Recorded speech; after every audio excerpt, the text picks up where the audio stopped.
Assalamualaikum teman-teman.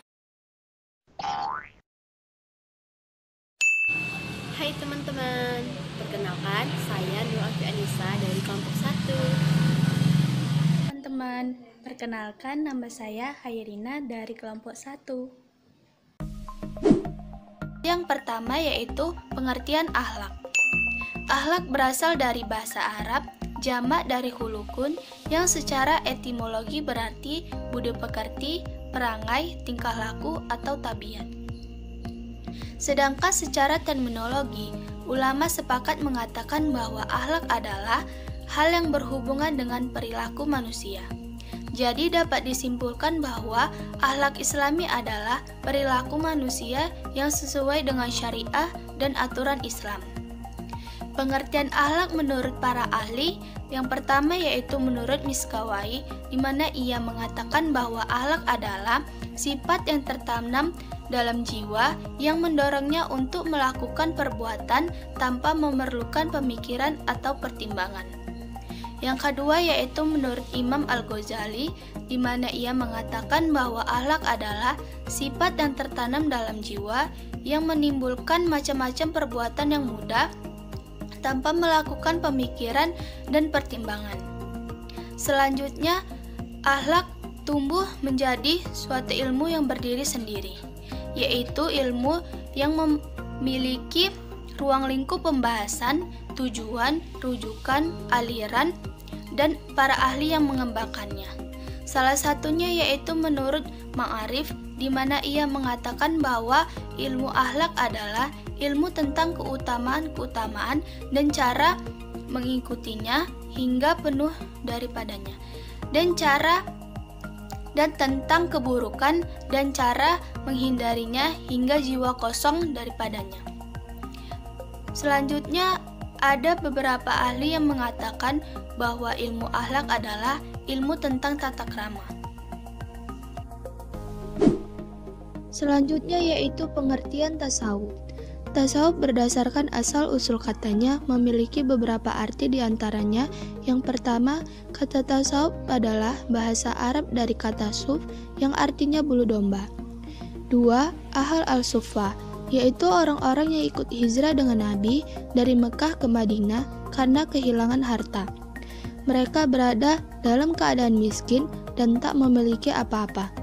Mereka tinggal di serambi Masjid Nabi dan tidur di atas batu dengan memakai pelana sebagai bantal.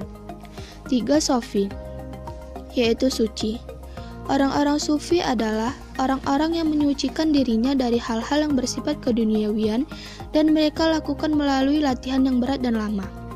Yang keempat yaitu Sofia, berasal dari bahasa Yunani yang artinya hikmah atau filsafat. Jalan yang ditempuh oleh orang-orang sufi memiliki kesamaan dengan cara yang ditempuh oleh para filosof. Yang kelima yaitu sof, yang artinya pertama.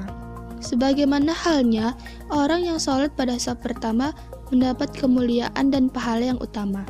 Demikian pula orang-orang sufi dimuliakan Allah dan mendapat pahala karena dalam sholat jamaah mereka mengambil saf yang pertama. Pengertian tasawuf berdasarkan istilah telah banyak dirumuskan oleh para ahli, yaitu yang pertama menurut Al-Junaidi, di mana ia mengatakan bahwa tasawuf adalah ilmu yang mempelajari usaha membersihkan diri, berjuang memerangi hawa nafsu, mencari jalan kesucian dengan makrifat menuju keabadian. Yang kedua yaitu menurut Al-Jurairi, di mana ia mengatakan bahwa tasawuf adalah memasuki segala budi atau akhlak yang bersifat sunni dan keluar dari budi pekerti yang rendah. Selanjutnya yaitu asal-usul tasawuf. Menurut Harun Nasution, tasawuf muncul dalam Islam sesudah umat Islam mempunyai kontak dengan agama Kristen, filsafat Yunani, agama Hindu, dan agama Buddha. Itu sebabnya muncul anggapan bahwa aliran tasawuf lahir atas pengaruh dari luar. Namun, bila ditelusuri, justru banyak ayat dan hadis serta perilaku Rasulullah SAW yang sama dengan nilai-nilai yang ada dalam tasawuf. Contohnya, anjuran berbuat baik dan senantiasa mensucikan diri. Orang yang menjalankan nilai-nilai tersebut secara istiqomah dalam hidupnya disebut sufi. Selanjutnya kita memasuki sejarah perkembangan tasawuf. Pada abad 1 Hijriah, lahirlah Hasan al-Basri dengan ajarannya mengenai khauf, mempertebal takut kepada Tuhan, begitu juga tampil ke muka-muka guru yang lain, yang dinamakan qori, mengadakan gerakan memperbarui hidup kerohanian dalam kalangan kaum muslimin. Sebenarnya, bibit sufi sudah mulai ada sejak itu. Garis-garis besar mengenai tarik atau jalan beribadah sudah kelihatan disusun. Dalam ajaran-ajaran yang dikemukakan di sana-sini, sudah mulai dianjurkan mengurangi makan, juga menjauhkan diri dari kehidupan duniawi. Juhud dan jimmy dunia, termasuk kerinduan kepada harta benda dan kecintaan kepada keluarga, ketamaan kepada nama dan kedudukan. Dalam abad 2 Hijriah, timbul ajaran-ajaran baru yang penuh dengan hikmah. Orang tidak puas lagi dengan hukum fikih yang kering.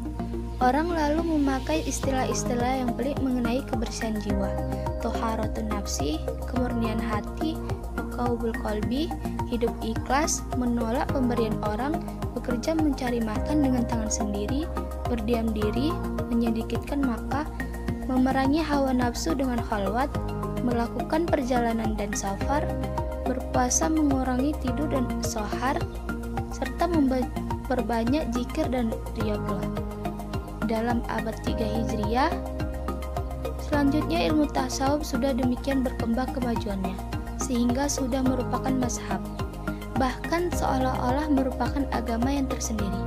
Guru-guru tasawuf itu mempunyai pengaruh besar, merupakan pengarang-pengarang yang ternama, sehingga kitab mengenai ilmu apapun yang terdapat dalam Islam diberi corak dan rasa tasawuf itu. Runtuhnya gerakan tasawuf atau sufisme. Orang sufi melihat kerusuhan dalam dunia ini oleh dua keadaan. Pertama, karena manusia itu tidak percaya adanya Tuhan. Kedua, karena manusia itu terlalu mencintai diri mereka sendiri. Sebab pertama mengakibatkan manusia tidak takut dan tidak patuh terhadap perintah dan larangan Tuhan. Sebab kedua mengakibatkan manusia terlalu mencintai harta benda dan kekayaan, mencintai makanan dan minuman yang lezat, mencintai anak istri berlebihan, mencintai kedudukan dan pengaruh yang akhirnya membawa kepada kecintaan yang sangat pada dunia dan ingin hidup kekal di atas permukaan bumi. Selanjutnya, istilah-istilah dalam tasawuf. Di dalam dunia tasawuf muncul sejumlah istilah-istilah yang sangat populer dan menjadi terminologi tersendiri dalam disiplin pengetahuan. Dari istilah-istilah tersebut sebenarnya merupakan sarana untuk memudahkan para pemeluk dunia sufi untuk memahami lebih dalam. Istilah-istilah dalam dunia sufi semuanya didasarkan pada Al-Quran dan hadis Nabi, karena dibutuhkan sejumlah ensiklopedia tasawuf untuk memahami sejumlah terminologi sebagaimana di bawah ini, yaitu ma'rifatullah, al-waqt, maqam, hal, gab dan bas, haibah dan uns, tawajud, wujud, jam dan farq, fana dan baqa dan lain-lain. Kemudian istilah-istilah yang masuk kategori maqamat atau tahapan dalam tasawuf antara lain taubat, mujahadah, khalwat, uzlah, taqwa, wara, zuhud, diam, khauf, raja, huzn, lapar dan meninggalkan syahwat, khusyuk dan tawadhu dan seterusnya. Seluruh istilah tersebut biasanya menjadi tema-tema dalam kitab-kitab tasawuf, karena perilaku para sufi tidak lepas dari substansi di balik istilah-istilah itu semua. Dan nantinya di balik istilah tersebut selain bermuatan substansi juga mengandung rambu-rambu jalan ruhani itu sendiri. Fungsi dan peranan tasawuf dalam kehidupan modern. Hakikat tasawuf adalah mendekatkan diri kepada Allah melalui penyucian diri dan amaliyah Islam. Fungsi tasawuf dalam hidup adalah menjadikan manusia berkepribadian soleh dan berperilaku baik dan mulia serta ibadahnya berkualitas. Dalam kehidupan modern, tasawuf menjadi obat yang mengatasi krisis kerohanian manusia modern yang telah lepas dari pusat dirinya, sehingga ia tidak mengenal siapa dirinya, arti dan tujuan hidupnya. Ketidakjelasan atas makna dan tujuan hidup ini membuat penderitaan batin. Selanjutnya, contoh perilaku orang yang bertasawuf. 1. Mahabbah. Berasal dari kata ahabba yuhibbu mahabbatan yang berarti mencintai sesuatu secara mendalam. Kata mahabbah digunakan untuk menunjukkan suatu paham aliran tasawuf, yaitu kecintaan yang mendalam secara rohaniyah kepada Allah. 2. Makrifat. Berarti mengetahui Allah dari dekat. Dalam istilah barat, makrifat berarti ignonis, yaitu pengetahuan dengan hati nurani. Untuk menjelaskan paham makrifat, ada 3 macam pengetahuan untuk mengetahui Tuhan, yaitu dengan perantara syahadat, dengan logika, dengan perantara hati sanubari. Nah, yang terakhir adalah dasar-dasar ilmu tasawuf. Tasawuf itu bersumber dari ajaran Islam sendiri. Permunculan itu dapat berupa aplikasi dari ayat-ayat Al-Quran sendiri atau dari pola hidup dan perilaku Nabi serta para sahabatnya. Sehingga dapat dikatakan bahwa baik tanpa atau dengan pengaruh dari luar Islam, Sufisme dapat muncul dan berkembang dalam Islam. Tasawuf pada awal pembentukannya adalah akhlak atau keagamaan, sedangkan moral keagamaan ini banyak diatur dalam Al-Quran dan As-Sunnah. Sumber pertamanya adalah ajaran-ajaran Islam, sebab tasawuf ditimba dari Al-Quran, As-Sunnah, dan amalan serta ucapan para sahabat. Amalan serta ucapan para sahabat itu tentu saja tidak keluar dari ruang lingkup Al-Quran dan As-Sunnah. Karena itu, 2 sumber utama tasawuf adalah Al-Quran dan As-Sunnah.